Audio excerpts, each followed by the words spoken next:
आज मी बनवलेली होती मक्याच्या दाण्यांची टिक्की. तर खूप छान झाली होती. खूप सोपी रेसिपी आहे. तुम्ही नक्की ट्राय करा आणि व्हिडिओ पूर्ण बघा. आवडला असेल तर लाईक करा, शेअर करा आणि सबस्क्राईब करायला विसरू नका.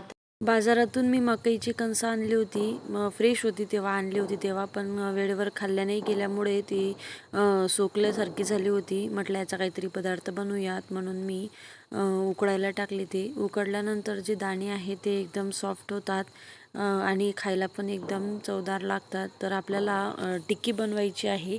तर टिक्कीमध्ये आपल्याला व्हेजिटेबल्स काही टाकायचे आहेत. तर मी इथे शिमला मिरची घेतलेली आहे बारीक चिरून, गाजर घेतलेला आहे एक बारीक चिरून, नंतर बीटरूट घेतलेला आहे आणि पत्तागोबी घेतलेली आहे. हे सर्व आपल्याला चाकूच्या साहाय्याने एकदम व्यवस्थित बारीक चिरता येत नाही, म्हणून मी कटरचा वापर केलेला आहे. अशा प्रकारचा कटर आहे माझ्याकडे. तर कटरमध्ये मी ते सर्व काही व्हेजिटेबल्स आहेत जे बारीक करून घेतलेले आहेत. एकदम एकसारखं बारीक केला जातो त्याच्यामध्ये, एकदम व्यवस्थित चॉप होतं. नंतर आपल्याला एक उकडलेला बटाटा घ्यायचा आहे, त्याची साल काढून घ्यायची आहे आणि बारीक किसणीने तो बटाटा जो आहे आपल्याला किसून घ्यायचा आहे, जेणेकरून त्यामध्ये गुठळ्या राहणार नाहीत. नंतर आपल्याला चॉप केलेले व्हेजिटेबल्स त्यामध्ये ॲड करायचे आहेत. अर्धा छोटा चम्मच आपल्याला जिरे पूड टाकायची आहे, चवीनुसार मीठ घालायचं आहे, अर्धा छोटा चम्मच चिली फ्लेक्स घालायचे आहेत.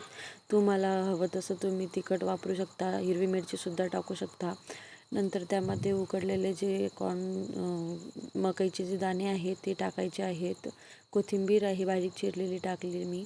आणि नंतर आपल्याला त्याचा असा एक घट्टसर गोळा तयार करून घ्यायचा आहे आणि त्याचे छोटे छोटे गोळे करून नंतर आपल्याला अशा गोल साईजच्या टिक्की तयार करून घ्यायच्या आहेत. टिक्की तुम्ही कोणत्याही आकाराच्या करू शकता. मी इथे गोल साईजच्या केलेल्या आहेत. बघा अशा प्रकारे ह्या तयार झालेल्या आहेत. खूप छान दिसत आहेत. नंतर आपल्याला कॉर्नफ्लोअरची स्लरी तयार करायची आहे आणि त्या स्लरीमध्ये जे टिक्की बनवून ठेवलेल्या आहेत आपण त्या डिप करून नंतर ब्रेड क्रम्स त्याला लावायचे आहेत. ब्रेड क्रम्स नसेल तर तुम्ही ब्रेडसुद्धा बारीक करून वापरू शकता. नंतर हे आपल्याला तळून घ्यायचं आहे. तर मी तेल ठेवले होते तापत. नंतर आपल्याला कमी फ्लेमवर मीडियम फ्लेमवर आपल्याला ते तळून घ्यायचे आहेत.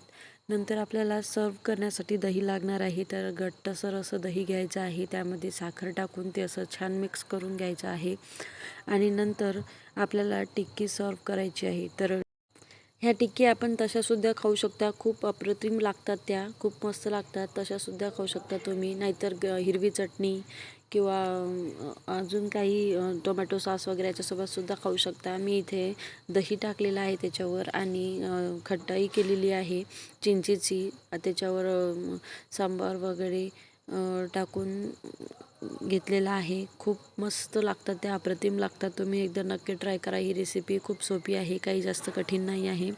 आणि व्हिडिओ आवडला असेल तर लाईक करा. बाय.